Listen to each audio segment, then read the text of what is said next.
Olá! O Fundeb foi aprovado e representa uma vitória do povo brasileiro e da educação pública.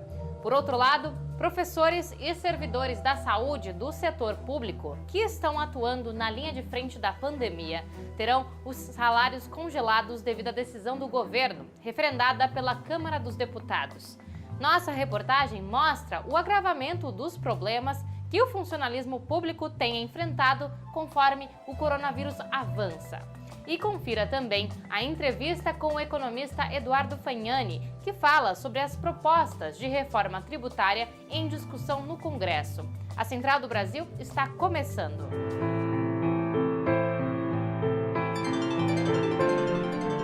Central do Brasil. Nesta terça-feira foi aprovado pelo Senado sem alterações o Fundo de Desenvolvimento da Educação Básica e Valorização dos Profissionais da Educação, o Fundeb. Por ser uma emenda constitucional, o texto não precisa de sanção de Bolsonaro para se tornar lei. Vamos saber mais sobre esta conquista para a educação com o coordenador-geral da Campanha Nacional pelo Direito à Educação, Daniel Cara. Embarque imediato. O governo Bolsonaro perdeu na questão do Fundeb, mas não foi só o governo Bolsonaro não. Também foram derrotadas as fundações e institutos empresariais, bem como também foi derrotado o mercado financeiro. Ao explicar as vitórias, é possível compreender as derrotas desse grupo que atua contra o direito à educação. Em primeiro lugar, o Fundeb determinou uma ampliação dos recursos federais para a educação básica, ou seja, se hoje é 10% a participação do governo federal no atual Fundeb, a gente subiu agora para 23%. Ao mesmo tempo, nós preservamos todos os recursos da educação. Esse recurso que vai chegar, então esses 13% de recursos novos, são recursos verdadeiramente novos. Nós também conseguimos mudar o sistema de avaliação da educação básica, estabelecendo o SINAEB, que é uma criação da Campanha Nacional pelo Direito à Educação e do Centro de Estudos Educação e Sociedade. Por último, a principal conquista foi a constitucionalização do custo aluno-qualidade. O custo aluno-qualidade, que é criado e desenvolvido pela Campanha Nacional pelo Direito à Educação, vai determinar que toda a escola pública garanta as condições para os professores ensinarem e para os alunos aprenderem. Entre os diversos pedidos de impeachment por crimes de responsabilidade, Bolsonaro, junto com sua família, enfrenta investigações criminais. Corrupção, disseminação de notícias falsas, uso de funcionários fantasmas, participação em atos antidemocráticos contra o Supremo Tribunal Federal e a ligação com os executores do assassinato de Marielle Franco e Anderson Gomes em 2018 são apenas alguns exemplos. Vamos saber mais na reportagem de Camila Piacese. Em Haia, o presidente Jair Bolsonaro é acusado de crime contra a humanidade e por omissão na pandemia do novo coronavírus, que já provocou mais de 115 mil mortes. Na CPMI das fake news no Senado Federal, Jair Bolsonaro e o filho, Eduardo Bolsonaro, atualmente deputado federal, são acusados de serem os chefes do gabinete do ódio e de terem 2 twitters com 1.850.000 perfis falsos, financiados por empresários para disseminar notícias falsas. Para o ex-presidente da Ordem dos Advogados, OAB do Rio de Janeiro, Vadir Damous, as fake news se tornaram padrão de atuação da extrema-direita.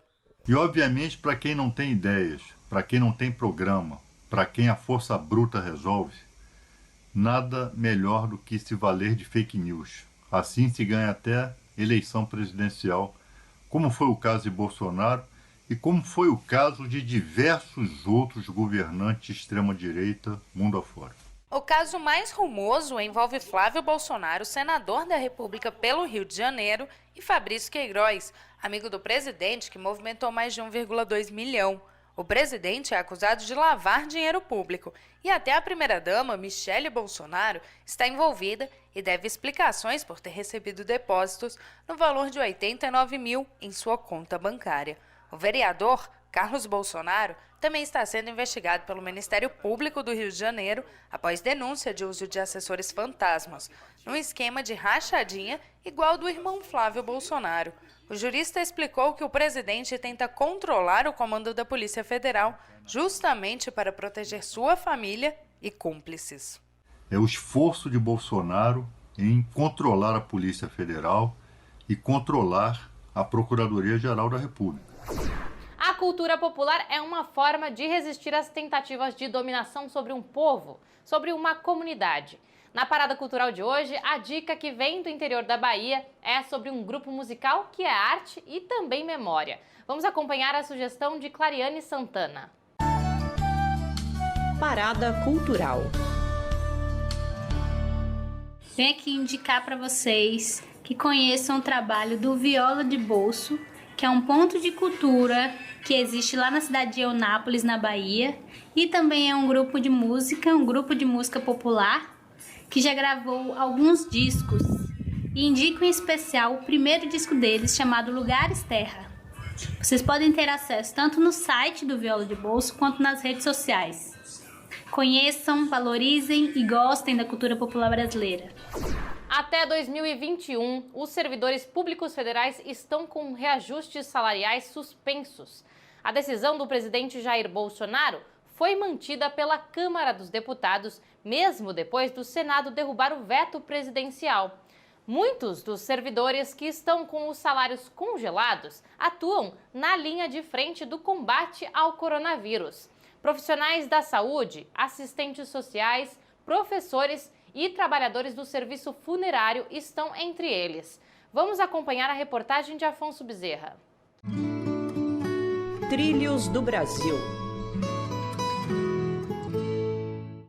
A decisão do governo Bolsonaro afeta milhares de trabalhadores que estão na linha de frente da pandemia e que mantêm o serviço público de pé.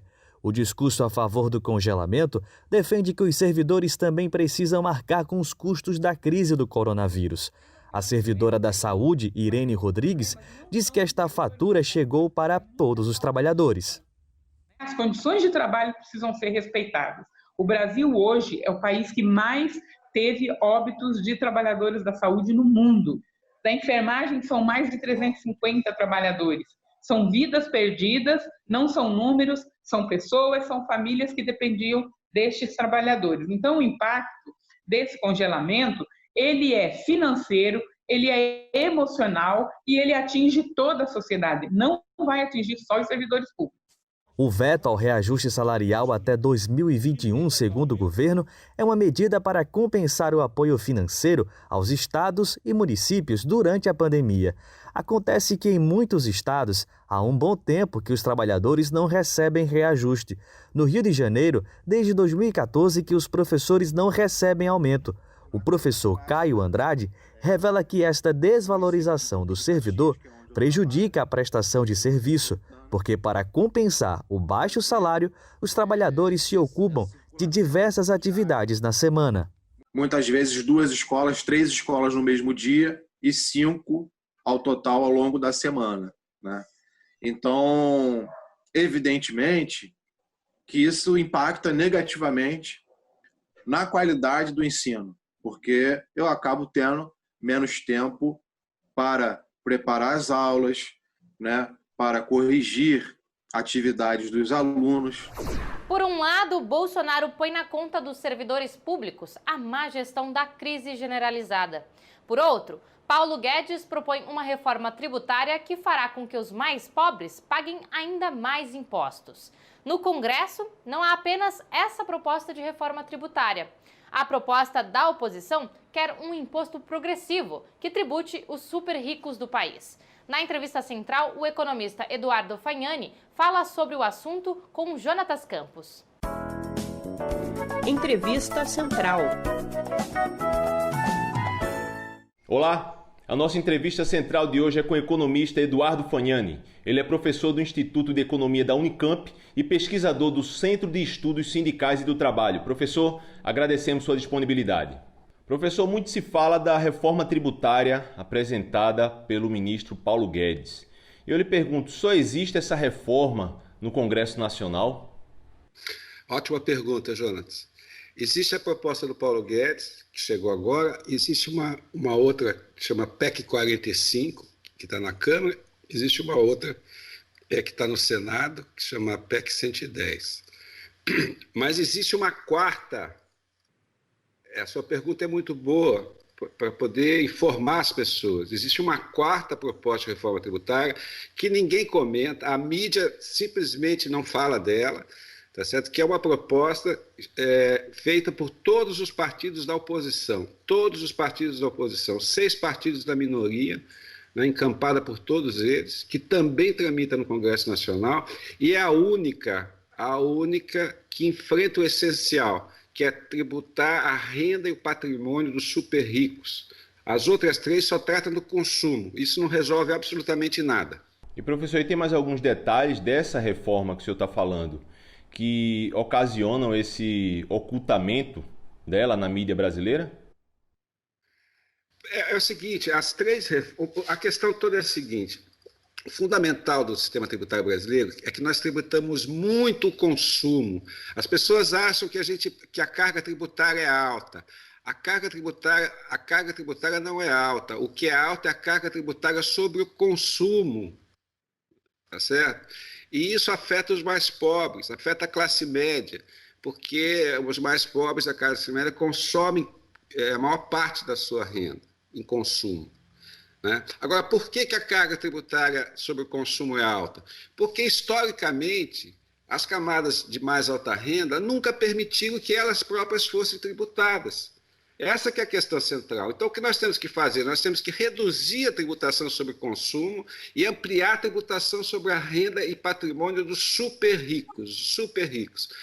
Essa que é a questão central, que é a única proposta, insisto, que faz esse tipo de mudança é a emenda 178 de todos os partidos da oposição. Nesses últimos dias houve uma debandada da equipe do ministro Paulo Guedes, do governo Bolsonaro. A que o senhor atribui essa saída de vários técnicos e assessores? Olha, Jonas, do ponto de vista interno, são as alianças que estão sendo feitas com o Centrão, uma pressão maior pelo gasto, especialmente no ano eleitoral. Essa que, do meu ponto de vista, esse que é o ponto central, o que isso é incompatível, por exemplo, com o teto do gasto, né? Porque limita os gastos. Agora, do ponto de vista internacional, é importante destacar que a política que o Paulo Guedes está fazendo, ela, segundo o Financial Times, que é a bíblia do capitalismo, né, uma revista inglesa, né, essa era do neoliberalismo ela está sepultada. Eles escrevem isso no editorial.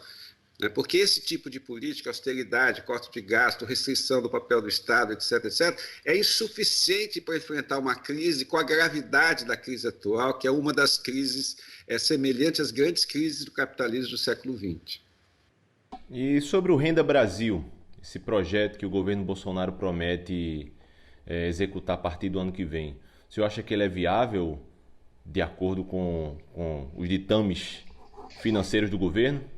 Nós precisamos de um programa de renda, de transferência de renda, que substitua o salário, substitua a falta de salário, tá certo?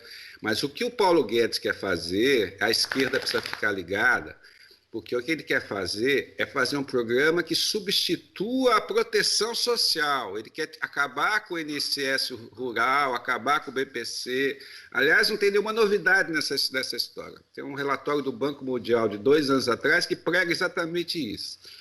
Né? Então, o que ele quer fazer, na verdade, é fazer um programa pobre para pobre. Tá? Isso não funciona no Brasil. O que nós temos que fazer é reformar o nosso Estado social, que foi tardiamente incluído pela Constituição de 88, né, mas que protegia muito o trabalhador do mercado formal de trabalho. Essa agenda foi pensada na década de 1970, onde a realidade do trabalho era outra. Hoje, no século XXI, com essa realidade do mercado de trabalho, nós temos que reformar o nosso Estado social para que ele também proteja as pessoas que estão no trabalho informal, precário, coisas desse tipo. Esse que é o caminho que nós temos que seguir. A gente encerra o programa de hoje por aqui. Você ainda nos acompanha pelas redes sociais. Nosso Instagram é @Programa Central do Brasil. Segue a gente. Até amanhã.